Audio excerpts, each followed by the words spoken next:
Bhagalpur exit poll के नतीजे के बाद इंडिया अलायंस भड़क उठी है। इंडिया अलायंस के प्रत्याशी मीडिया पर भड़की है। कांग्रेस अध्यक्ष मल्लिकार्जुन खड़गे, नेता राहुल गांधी ने सभी प्रत्याशियों व पार्टी पदाधिकारियों के साथ ऑनलाइन बैठक की। भागलपुर से महागठबंधन समर्थित कांग्रेस प्रत्याशी अजीत शर्मा भी बैठक में शामिल हुए। बैठक में नेताओं को एग्जिट पोल पर ध्यान नहीं देने की सलाह दी गई है। वहीं अजीत शर्मा ने एग्जिट पोल पर सवाल खड़े किए हैं। उन्होंने कहा है, बिहार में इंडिया अलायंस 30 से अधिक सीट जीत रही है।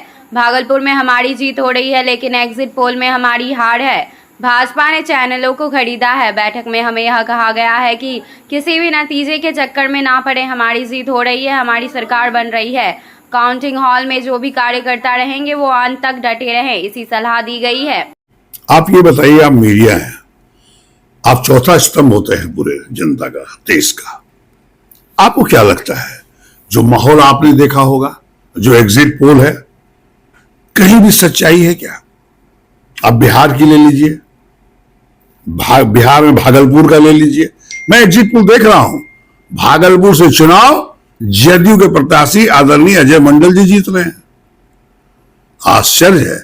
मैं चुनाव प्रचार में घुमा हूं। वोट जनता देती है और जनता तय करती है कौन जिताएगा, कौन जीत रहा है, किसको जिताएगा। लेकिन मीडिया कैसे कैलकुलेट करती है? क्या जनता जब वोट गिरा रही थी, क्या सब मीडिया वाले वहां देखने के लिए परमिशन था? क्या चुनाव ने आपको परमिशन दिया था? आप अंदाज करते हैं। ये सब मीडिया जो भी दिखा रहा है, ये सब आदरणीय नरेंद्र मोदी जी प्रधानमंत्री का बिका हुआ मीडिया है, गोदी मीडिया जिसे कहते हैं। निश्चित तौर पर यह गलत है। 4 तारीख को गिनती होने दीजिए। जनता निर्णय लेगी, कौन जीतेगा नहीं वो निर्णय ले चुका है और 4 तारीख को बताएगा। और जो सीट सरकार हमारे इंडिया गठबंधन की देश में बनेगी, यह मैं आपको बताना चाहता हूं। जो हमें भी जनता का रिपोर्ट है, जनता ही मालिक होता है, जनता ही जिताती है। कोई मीडिया या कोई बोले भारतीय जनता पार्टी के लोग, तो कृपया विश्वास मत करिए। गिनती 4 को होने दीजिए। दूध का दूध और पानी का पानी होगा। और आपको बता दें, इंडिया गठबंधन सरकार बनेगी। और जहां तक भागलपुर का, चूंकि मैं वहां से लोकसभा प्रत्याशी भी हूं और मैं यहां से विधायक भी हूं, मैं बता दूं, भागलपुर की जनता ने जो प्यार स्नेह दिया है और जो मुझे सूचना है, यह सीट इंडिया गठबंधन कांग्रेस पार्टी जीतेगी। जनता की जीत होगी, मेरी जीत होगी। भागलपुर में जमीनी विवाद को लेकर 2 पक्षों के बीच जमकर मारपीट हुई। दूसरों पक्षों की तरफ से गोलीबारी की घटना को अंजाम दिया गया, जिसमें 2 लोगों की कनपट्टी के सटते हुए गोली फायर हुई। हालांकि इस घटना में 2 लोग गंभीर रूप से जख्मी हैं, जबकि 5 लोग घायल हैं। घटना के संबंध में बताया जा रहा है कि जमीनी विवाद को लेकर अंजाम दिया गया है। 6 माह पहले भी 2 पक्षों में मारपीट हुआ था। घटना की जानकारी के बाद परिजनों ने उसे घायल आनन फानन में इलाज के लिए भागलपुर के पीरपैंती रेफरल अस्पताल में भर्ती कराया है, जहां पर इलाज चल रहा है। घटना में घायल कैलेश ठाकुर, सुजीत कुमार, सुभाष कुमार, रितेश कुमार और दिलीप ठाकुर शामिल हैं।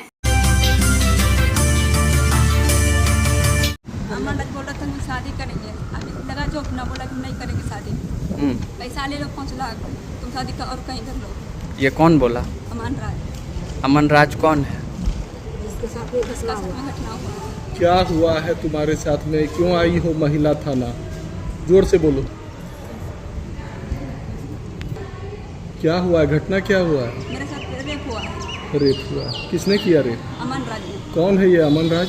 मेरा बॉयफ्रेंड है। कब से था तुम उसके साथ में? कब से थी? 5-6 साल से।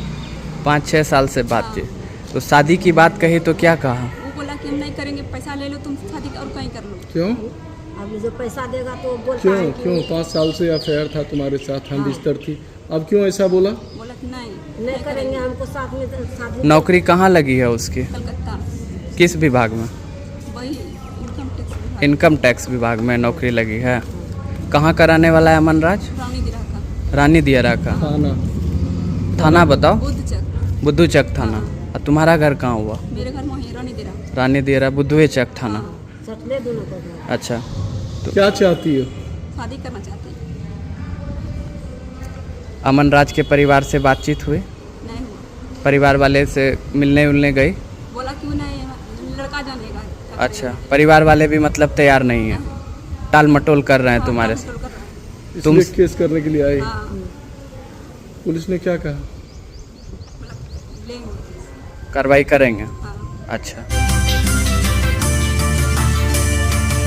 भागलपुर सुल्तानगंज थाना परिसर में जनता दरबार थाना अध्यक्ष प्रिय रंजन सिंह और रवि कुमार के द्वारा लगाया गया, जिसमें सुल्तानगंज थाना क्षेत्र के विभिन्न जगहों के दर्जनों जमीन विवाद के मामले पहुंचने पर 6 नए केस के मामले पहुंचे, जिसमें पुराने 6 केस का निष्पादन किया गया। वहीं गनगनिया पंचायत के फतेहपुर गांव में भाई के जमीन विवाद मामले में जनता दरबार पहुंचने पर जदयू के जिला अध्यक्ष महेश दास फतेहपुर गांव पहुंचकर दोनों भाइयों को समझा बुझाकर मामला शांत करते हुए जनता दरबार में आने पर सारी समस्या का निष्पादन किया जाएगा की बात कही। इस दौरान दर्जनों जमीन विवाद के जमीन मालिक मौजूद थे। भागलपुर में भीषण आगजनी की हुई घटना आदमपुर थाना क्षेत्र के आदमपुर चौक के समीप है। घटना के संबंध में बताया जा रहा है कि शॉर्ट सर्किट की वजह से हादसा हुआ है। हादसा के वक्त घर में कोई सदस्य नहीं था। स्थानीय सूत्रों के माने तो आग की लपेट में देख लोगों के इसकी जानकारी मकान मालिक को दी गई। घटना की जानकारी मिलने के बाद स्थानीय पुलिस और डायल 112 की टीम मौके पर पहुंची और दमकल टीम की घटना की जानकारी दी। लोगों ने बताया कि अपार्टमेंट में तीसरी फ्लोर से धुआं देखी गई। इधर घटना की जानकारी मिलने के बाद दमकल के 3 छोटे बड़े गाड़ियां मौके पर पहुंची और घंटों कोशिश करने के बाद आग पर काबू पाया गया। हालांकि इस हादसे में कोई हताहत की सूचना नहीं है। घटना के सारे सामान जलकर पूरी तरह से राख हो गया। किराएदार मोनू वर्मा ने बताया कि शॉर्ट सर्किट होने की वजह से हादसा हुआ है। हादसे के वक्त हम लोग घर में नहीं थे। हालांकि घर में रखे सारा सामान जलकर राख हो गया। फिलहाल मौके पर पहुंची पुलिस मामले की छानबीन में जुटी हुई है। यहाँ पर शॉर्ट सर्किट से एक पारिवारिक आवास है, उसमें आग लग गई थी। हम लोग को सूचना मिला। सूचना मिलते ही 2 छोटी और एक बड़ी गाड़ी लेकर के आए। क्योंकि संकीर्ण रास्ता होने के कारण काफी कठिनाई का सामना करना पड़ा। खैर, और यहाँ के लोगों का भी अच्छा सहयोग रहा, जिस कारण से आग पर पूर्ण रूप से काबू पा लिया गया। सर, नुकसान सामान वगैरह की कितनी भी होगी? घरेलू सामान नुकसान हुआ है और उसका आकलन हम लोग कर रहे हैं और उनसे भी पूछ रहे हैं। जो होगा फिर बृहद विस्तृत रिपोर्ट बता दिया जाएगा। कितनी देर में आग पर काबू पाया गया सर? आग पर काबू पाने में लगभग 1 घंटा लगा है। इन दिनों एक ऐसा मामले सामने आया जिसे सुनकर आप हैरान रह जाएंगे। मामला तिलका मांझी भागलपुर विश्वविद्यालय से जुड़ा हुआ है, जहां 2 छात्राएं आपस में बाथरूम में ही भिड़ गए और चाकूबाजी की घटना को अंजाम दे डाला।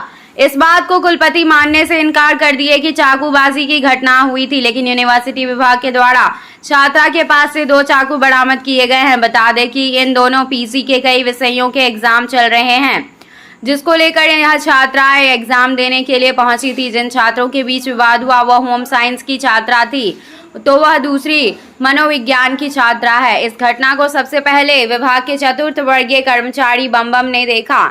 इसके बाद इसकी जानकारी विभाग के HOD सहित शिक्षकों को दी गई और मौके पर पहुंचकर दोनों को शांत करवाया गया और दोनों के बीच सुलह भी करवाई गई, जिसको लेकर विभागा SDO ने दोनों छात्रों के परिजनों को कार्यालय बुलाया और लिखित दिल लेकर दोनों को जाने दिया। 1 मिनट, चाकूबाजी नहीं हुई। आप कैसे बोल दिए चाकूबाजी हुई? आपस में झगड़ा हुए हैं। क्या पूछे? कुछ नहीं, अभी मैंने प्रारंभिक उसकी जांच की है। जितने भी जो शिक्षक शिक्षिकाएं और जो शिक्षेतर कर्मचारी जो है उन लोगों को बीच में बुला करके मैंने एक पॉइंट, कहाँ हुई, कहाँ का घटना हुआ, कब हुआ, कितना बजे हुआ, कौन कौन शिक्षक ने देखा, है ना, दोनों को लड़कियों को लड़ते हुए।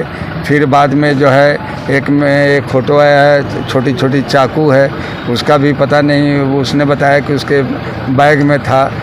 तो ये सारा चीज़ हो गया है। उसके बाद में गार्जियन आए, गार्जियन को लो करके चले गए। लेकिन मेरा ये सोचना है कि एक लड़की ने दूसरी लड़की को बाथरूम के अंदर खींचा, यहीं पर मैटर सीरियस दिखता है। वो तो अच्छा है कि हिस्ट्री डिपार्टमेंट के एक कर्मचारी है, उसने हल्ला मचाया, वहाँ के टीचरों ने सहयोग किया, एंथ्रोपोलॉजी के लोगों ने देखा और साथ ही साथ जो है वो कर्मी, वो लोग जाकर के बचाव किए। अन्यथा अगर नहीं, हल्ला नहीं होती ना, उसमें बम का नाम पहला है, बम ने पहले देखा हल्ला करते हुए, तो वहाँ जाकर देखा, फिर उसने बुलाया, तो कोई बड़ी घटना हो सकती है। हमको लगता है कि इसमें कोई बहुत बड़ा ये है जिसकी पुलिस इंक्वायरी होगी। लेकिन विश्वविद्यालय के स्तर पर मैंने हेड को, हिस्ट्री को बोला कि आप एक घटनाक्रम को आप लिख करके प्रोक्टर को दीजिए और पुलिस को इन्फॉर्म कीजिए।